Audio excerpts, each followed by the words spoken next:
Guys अब serious हो जाइए और अपने आप से कहिए I have to be a topper.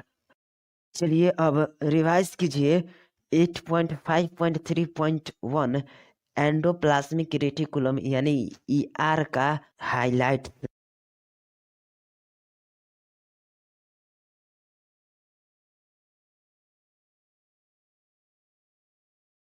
Cytoplasm में स्कैटर्ड नेटवर्क और reticulum of tiny tubular structures को क्या कहते हैं?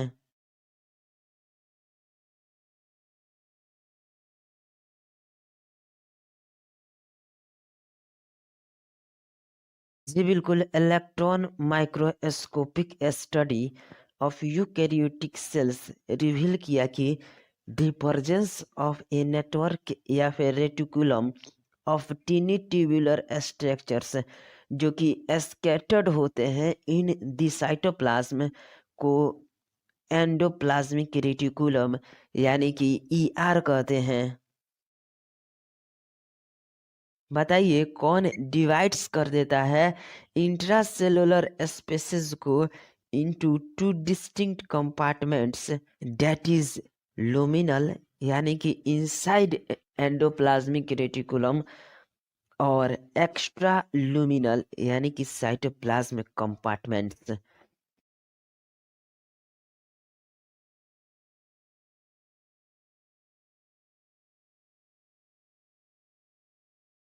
जी बिल्कुल। एंडोप्लाज्मिक रेटिकुलम डिवाइड्स कर देता है इंट्रासेलुलर स्पेसेस को into two distinct compartments that is luminal यानी कि inside endoplasmic reticulum and extra luminal यानी कि cytoplasm compartments। बताइए रफ एंडोप्लाज्मिक रेटिकुलम यानी कि RER किसको बोलते हैं?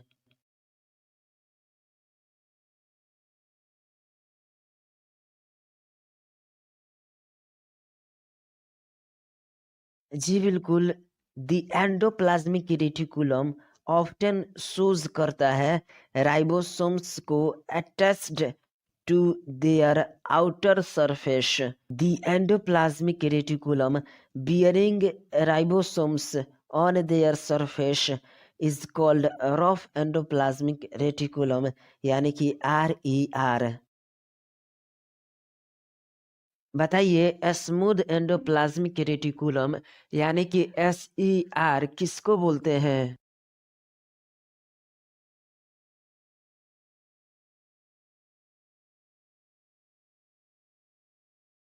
जी बिल्कुल। जब एंडोप्लाज्मिक रेटिकुलम पर ऑब्सेंस ऑफ राइबोसोम्स होता है तब इसको स्मूथ एंडोप्लाज्मिक रेटिकुलम यानी कि SER बोलते हैं। बताइए RER फ्रिक्वेंटली किसमें ऑब्जर्व्ड किए जाते हैं?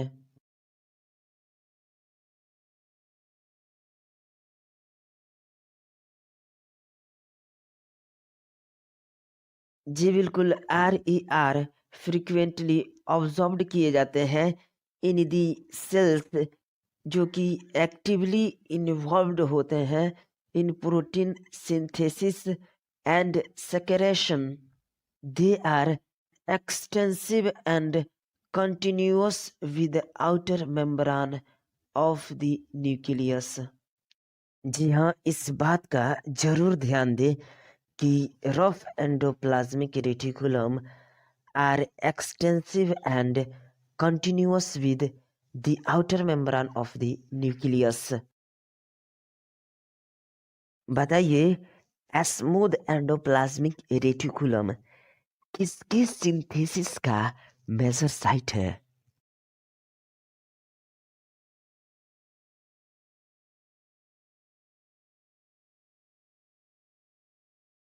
जी बिल्कुल। Smooth endoplasmic reticulum major site है फॉर सिंथेसिस ऑफ लिपिड। बताइए एनिमल सेल्स में लिपिड लाइक एस्टेरॉयडल हार्मोन्स किसमें सिंथेसाइज्ड होते हैं?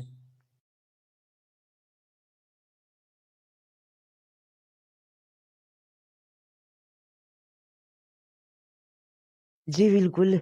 एनिमल सेल्स में lipid like steroidal hormones SER में सिंथेसाइज्ड होते हैं। रिवाइज कीजिए 8.5.3.2 गोल्गी एपरेटस को। बताइए किसने और कब ऑब्जर्व्ड किया था डेंसली एस्टेंड रेटिकुलर स्ट्रक्चर्स को नियर द न्यूक्लियस, जिनको बाद में उनके बाद गोल्जी बॉडी नाम दिया गया।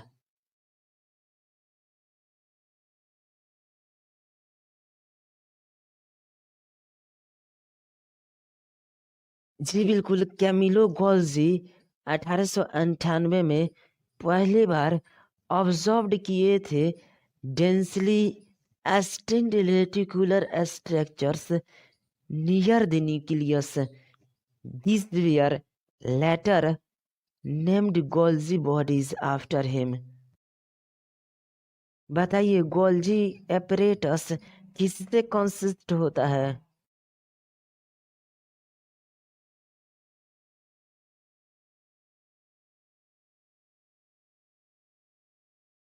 जी बिल्कुल। गोल्जी एपरेटस कंसिस्ट होता है many flat disc shaped sacs या फिर सिस्टर्नी से of 0.5 micrometre to 1.0 micrometre diameter. बताइए क्या आपके माइंड में एंडोप्लाज्मिक रेटिकुलम का फिगर आ रहा है? गोल्जी एपरेटस का।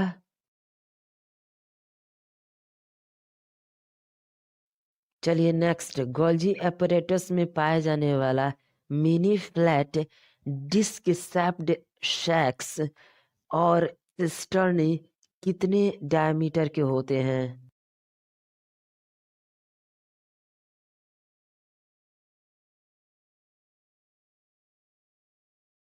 जी बिल्कुल। गोल्जी एपरेटस में पाए जाने वाला mini flat disc shaped sacs और cisternae 0.5 micrometre to 1 micrometre diameter का होता है। बताइए क्या गोल्जी एपरेटस का सिस्टर्नी या फिर flat disc shaped sacs of 0.5 micrometre to 1 diameter stacked होते हैं parallel to each other?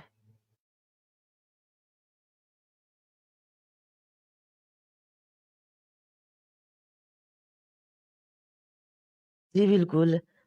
Flat disc shaped सैक्स या फिर सिस्टर्नी स्टॉक्ड होते हैं पैरेलल टू ईच अदर और varied number of cisternae present होते हैं इन ए गोल्जी कॉम्प्लेक्स।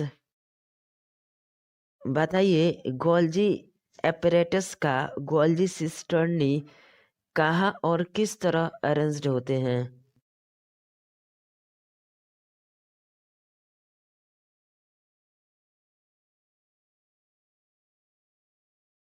जी बिल्कुल। गोल्जी सिस्टर्नी कॉन्सेंट्रिकली अरेंज्ड होते हैं near the nucleus with distinct convex cis और forming face and concave trans और मैच्योरिंग फेस।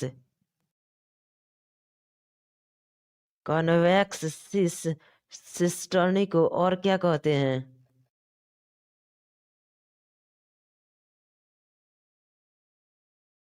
जी बिल्कुल। कॉन्वेक्स सिस या फिर फॉर्मिंग फेस बोलते हैं। बताइए मैच्योरिंग फेस किसको कहते हैं?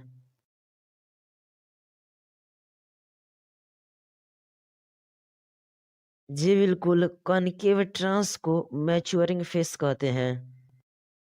बताइए क्या सिस और trans faces of the organelle same होते हैं?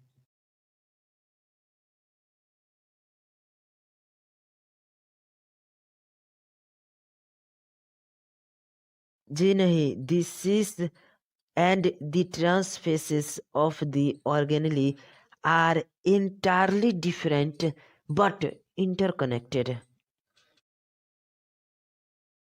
बताइए, गोल्जी apparatus प्रिंसिपली किस फंक्शंस को परफॉर्म्स करते हैं?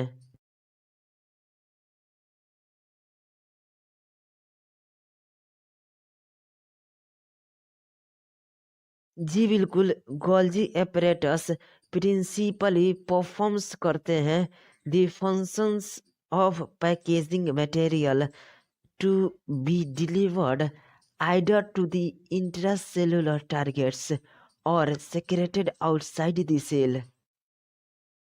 बताइए, गोल्जी apparatus के द्वारा मटेरियल्स किस फॉर्म में पैकेज्ड किए जाते हैं?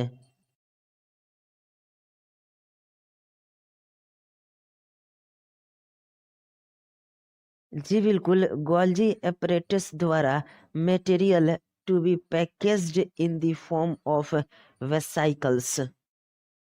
बताइए, गोल्जी apparatus का कौन सा फेस फ्यूज होता है एंडोप्लाज्मिक रेटिकुलम से?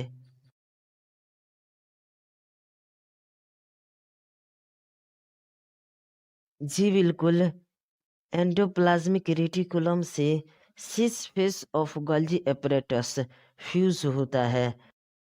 बताइए, गोल्जी कॉम्प्लेक्स में जो मटेरियल पैकेज्ड होता है in the form of vesicles वो कहाँ से कहाँ मूव करता है?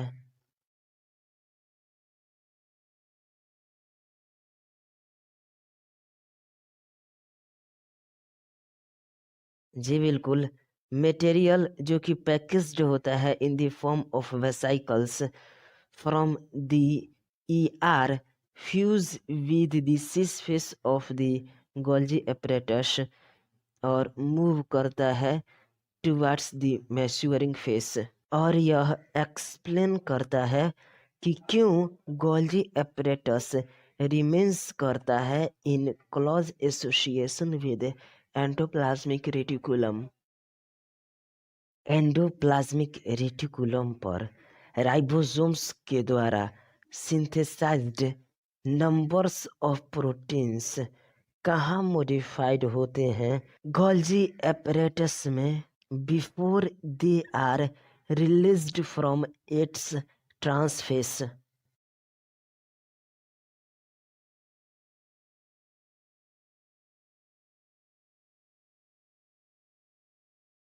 जी बिल्कुल, एंडोप्लाज्मिक रेटिकुलम पर राइबोसोम्स के द्वारा synthesised number of proteins modified होते हैं in the cisternae of Golgi apparatus before they are released from its transface. बताइए, गोल्जी apparatus किसके फॉर्मेशन का इम्पोर्टेंट साइट है?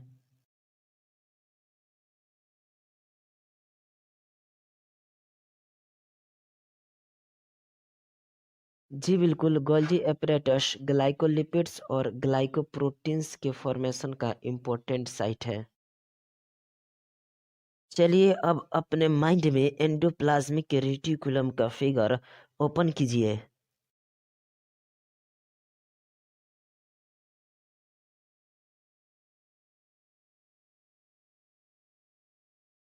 बताइए, क्या आपको स्मूथ एंडोप्लाज्मिक रेटिकुलम की लेवलिंग दिख रही है?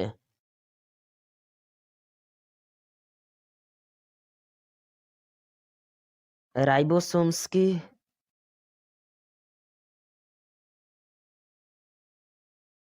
रफ एंडोप्लाज्मिक रेटिकुलम के?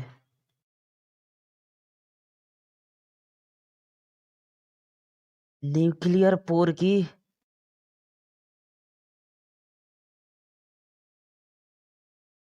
न्यूक्लियस की?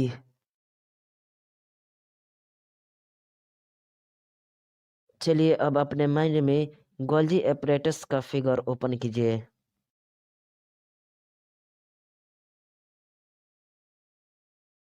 बताइए, क्या आपको इसमें सिस्टर्नी की लेवलिंग दिख रही है? चलिए अब रिवाइज कीजिए 8.5.3.3 लाइसोसोम्स को।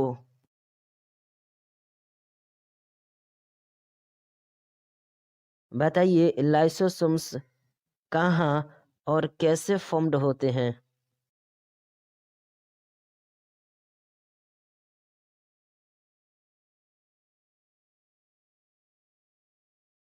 जी बिल्कुल, lysosomes membrane bound vesicular structures होते हैं जो कि फॉर्म्ड होते हैं by the process of packaging in the Golgi apparatus। बताइए किस तरह के लाइसोसोमल वेसिकल्स में ऑलमोस्ट सभी टाइप्स के हाइड्रोलाइटिक एंजाइम्स जैसे हाइड्रोलेजेस, लाइपेजेस, प्रोटीएजेस और कार्बोहाइड्रेजेस पाए जाते हैं।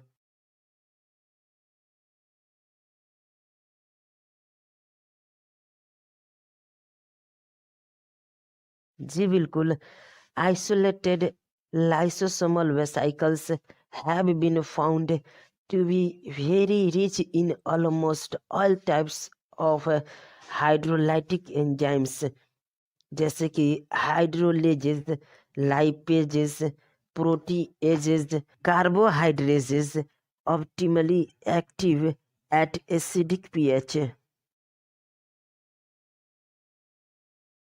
बताइए hydrolytic enzymes hydrolases, lipases, proteases, carbohydrases किस किस को डाइजेस्ट कर देते हैं।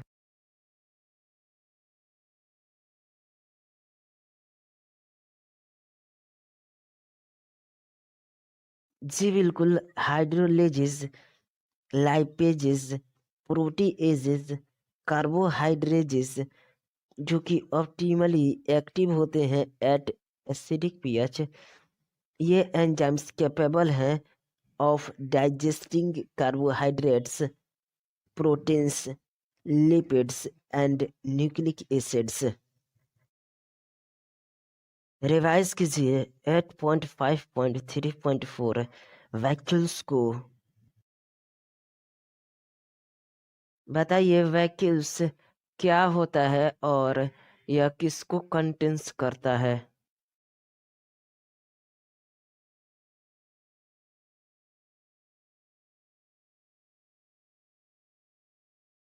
जी बिल्कुल, वैक्यूल मेम्ब्रेन बाउंड स्पेस होता है जो कि पाया जाता है इन द साइटोप्लाज्म और यह कंटेंस करता है वाटर, शैप, एक्सक्रीटरी प्रोडक्ट और अदर मटेरियल्स जो कि सेल्स के लिए यूजफुल नहीं होते हैं। बताइए वैक्यूल कितने मेम्ब्रेन से बाउंड होते हैं और यह मेम्ब्रेन क्या कहलाता है।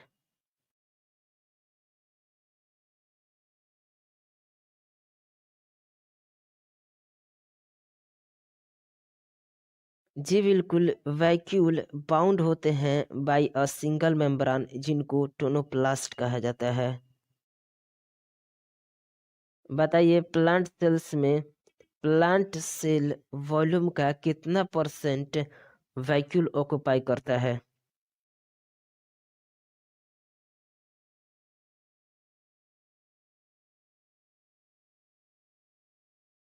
जी बिल्कुल, प्लांट सेल्स में वैक्यूल्स ऑक्युपाई करता है up to 90% of the volume of the cell. बताइए वैक्यूल में साइटोप्लाज्म से सिग्निफिकेंटली हायर कंसंट्रेशन क्यों रहता है।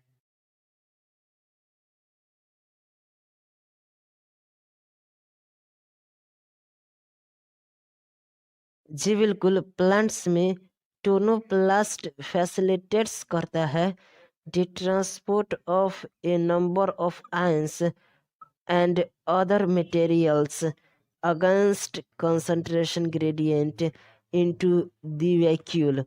इसलिए उनका कंसंट्रेशन सिग्निफिकेंटली हायर होता है in the vacuole than in the cytoplasm. नाम बताइए एक ऐसे ऑर्गेनिजम्स का जिसमें कॉन्ट्रैक्टाइल वैक्यूल इम्पोर्टेंट होता है फॉर ऑस्मोरेगुलेशन एंड एक्सक्रेशन।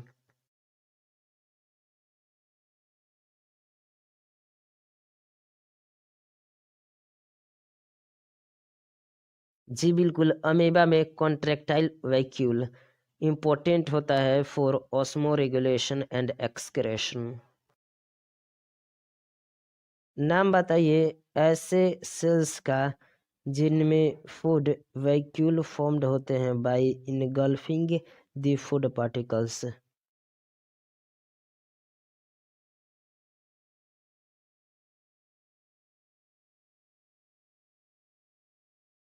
जी बिल्कुल, बहुत सारे सेल्स जैसे कि प्रोटिस्टा में फूड वैक्यूल्स फॉर्म्ड होते हैं by engulfing the food particles.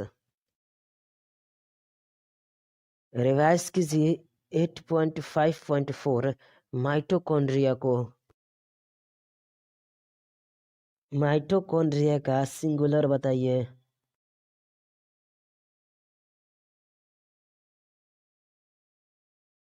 जी बिल्कुल, माइटोकॉन्ड्रिया का सिंगुलर माइटोकॉन्ड्रियन होता है।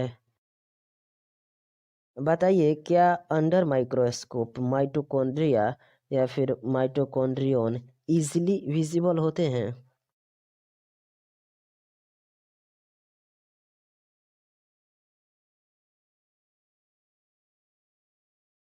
जी बिल्कुल, माइटोकॉन्ड्रियन माइक्रोस्कोप के अंदर इजीली विजिबल नहीं होते हैं अनलेस स्पेसिफिकली स्टेंड।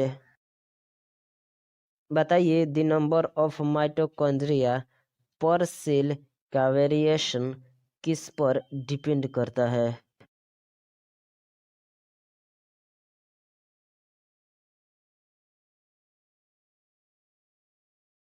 जी बिल्कुल, माइटोकॉन्ड्रिया का नंबर पर सेल वेरिएबल होता है depending on the physiological activity of the cells in terms of shape and size also considerably degree of variability is observed। बताइए माइटोकॉन्ड्रिया टिपिकली किस शिफ्ट में रहता है?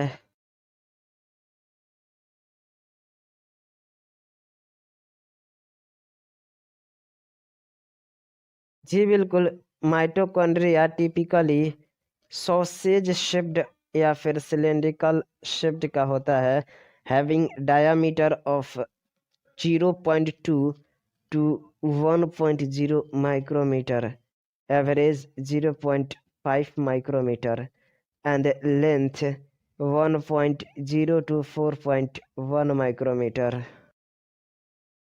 बताइए माइटोकॉन्ड्रियन में कितना मेम्ब्रान होता है?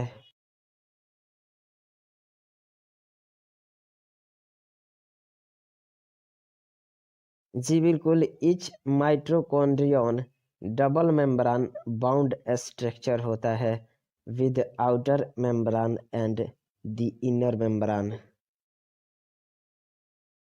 बताइए कौन डिवाइड करता है माइटोकॉन्ड्रियन का लुमेन को distinctly into two aqueous compartments that is the outer compartment and the inner compartment.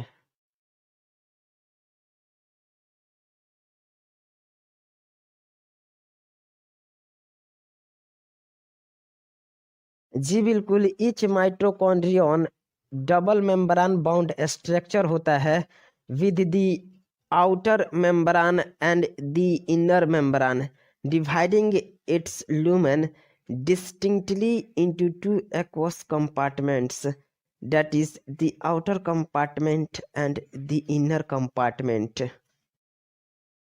बताइए कौन सा कंपार्टमेंट फिल्ड होता है with the dense homogeneous substance जिसको मैट्रिक्स कहते हैं?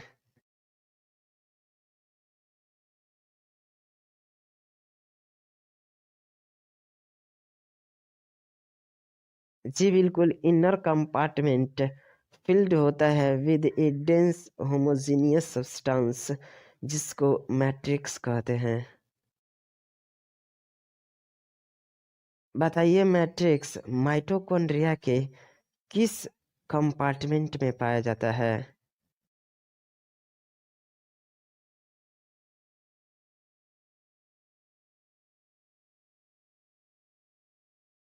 जी बिल्कुल, मैट्रिक्स जो कि डेंस होमोजीनियस सब्सटेंस है, यह इनर कंपार्टमेंट में फिल्ड रहता है। बताइए माइटोकॉन्ड्रिया का कौन सा मेम्ब्रेन फॉर्म्स करता है the continuous limiting boundary of the organelle?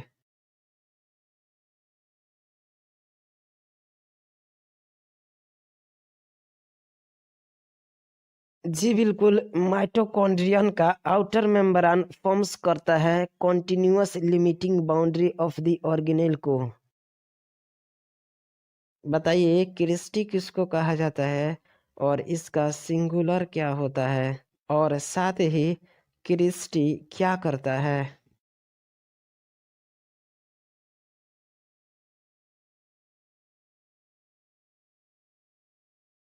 जी बिल्कुल, माइटोकॉन्ड्रिया में इनर मेम्ब्रेन फॉर्म्स करता है ए नंबर ऑफ इनफोल्डिंग्स को, जिसको क्रिस्टी कहा जाता है। इसका सिंगुलर क्रिस्टा होता है। यह क्रिस्टी या क्रिस्टा टुवार्ड्स द मैट्रिक्स होता है। फिगर 8.7 का माइंड कैप्चर कीजिए। और यह क्रिस्टी इंक्रीज कर देता है सरफेस एरिया को। बताइए क्या माइटोकॉन्ड्रिया के टू मेम्ब्रेन्स के पास उसका ओन स्पेसिफिक एंजाइम्स होता है जो कि एसोसिएटेड होता है माइटोकॉन्ड्रियल फंक्शन से?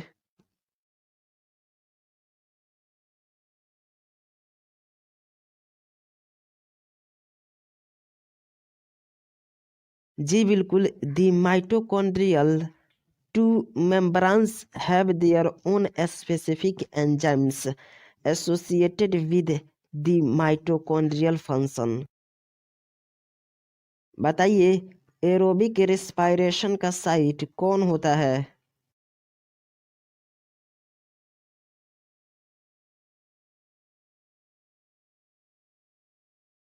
जी बिल्कुल, माइटोकॉन्ड्रिया एरोबिक रेस्पिरेशन का साइट होता है और ये प्रोड्यूस करते हैं सेलुलर एनर्जी को in the form of ATP. इसलिए इनको power houses of the cell कहा जाता है।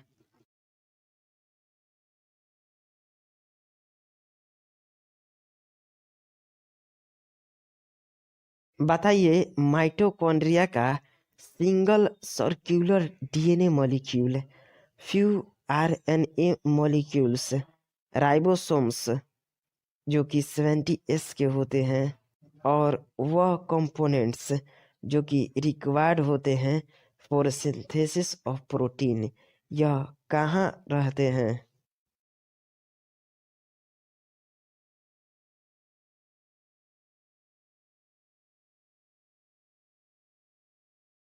जी बिल्कुल, single circular DNA molecule, few RNA molecules, ribosomes 70s के, और कंपोनेंट्स जो कि रिक्वायर्ड होते हैं फॉर प्रोटीन सिंथेसिस, यह माइटोकॉन्ड्रिया के मैट्रिक्स में रहते हैं। बताइए माइटोकॉन्ड्रिया कौन से मोड ऑफ रिप्रोडक्शन से डिवाइड करते हैं?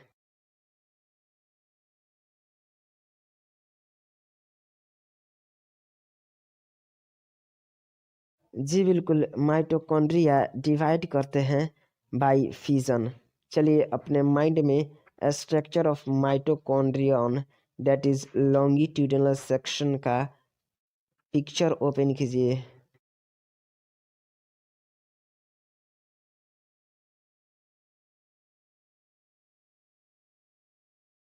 बताइए क्या आपको आउटर मेम्ब्रेन दिख रहा है?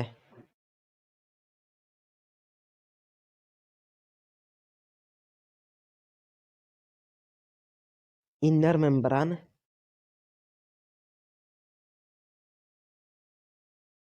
मैट्रिक्स,